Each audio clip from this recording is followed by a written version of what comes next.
The Uptown neighborhood in Chicago, Illinois has been recognized as one of the most diverse neighborhoods in the city. With different people and families taking root in the community throughout its history, the corner of Wilson and Broadway has been acknowledged as one of the most diverse corners in the world, and is one point that makes Uptown highly attractive to potential new residents.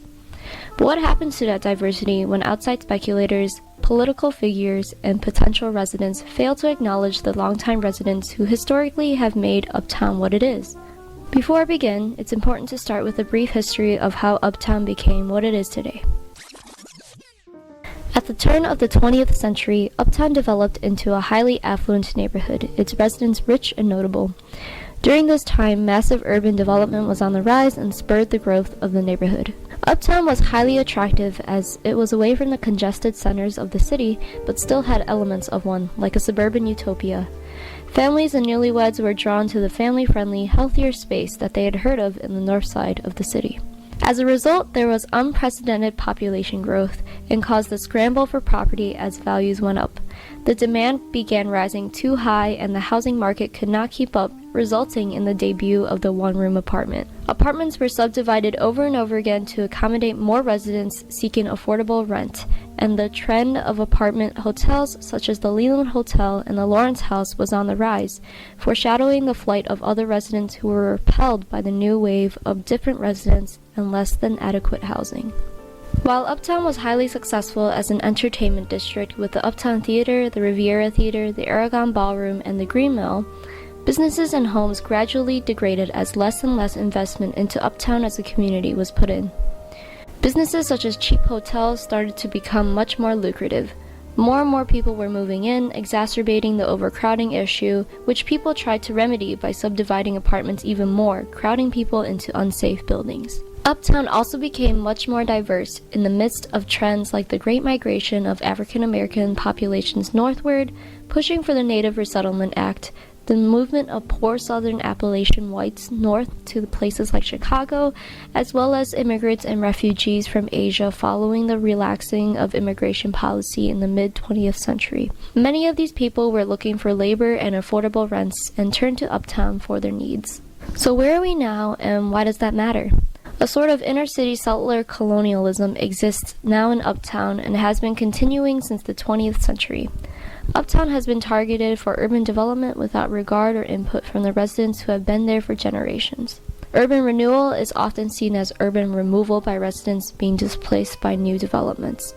Gentrification as renewal is seen as progress rather than the silent but violent erasure of communities. This is seen in the different developments and battles that residents have had to fight in order to preserve their communities. For example, residents have faced arson for profit. Their landlords set fire to their buildings in order to increase the payout from insurance companies. These residents faced and continue to face being evicted and even killed in order for landlords to make more money off their buildings, and losing their SRO housing as well as other forms of affordable housing. Today, what used to be a mixed-income housing structure known as the Lawrence House that supplied medical equipment to the community is now a high-rise luxury condominium for residents with high incomes. And what used to be the Stewart School has been transformed into Stewart School Lofts, yet another luxury loft building that anyone going to or working at the Stewart School could never afford. The Lawrence House and the Stewart School Lofts are just two examples of the growing issue of gentrification in Uptown. The new developments are not built for long-time residents.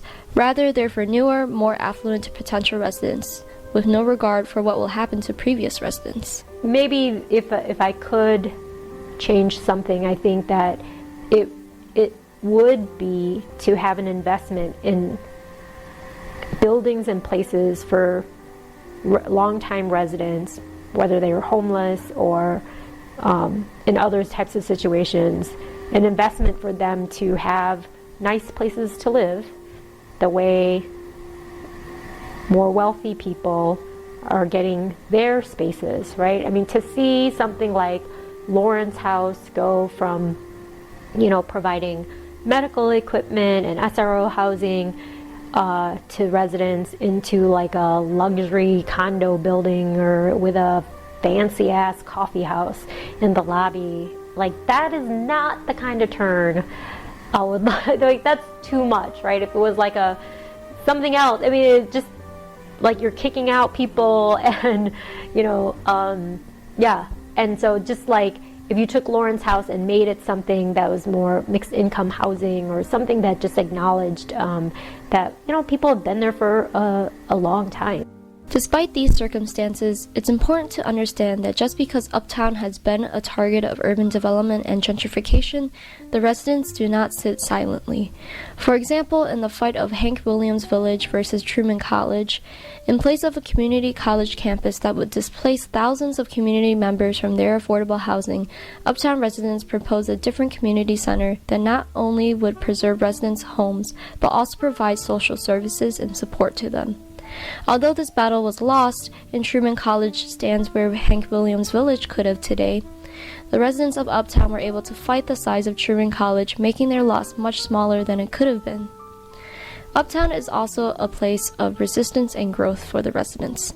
Despite the losses that come with a capitalist system that works against people of color, the diverse community of Uptown has never just sat still and let it happen. Residents and community organizers historically have been fighting against unfair housing policies and practices, including Students for a Democratic Society, Jobs Are Income Now, the Young Patriots, and more. Today, organizations such as Asian Americans Advancing Justice, One Northside Action for Justice, the Kuma Links Collective, and more work tirelessly every day to not only prevent the displacement of the people who make up the very heart and identity of Uptown, but also give them the support they need.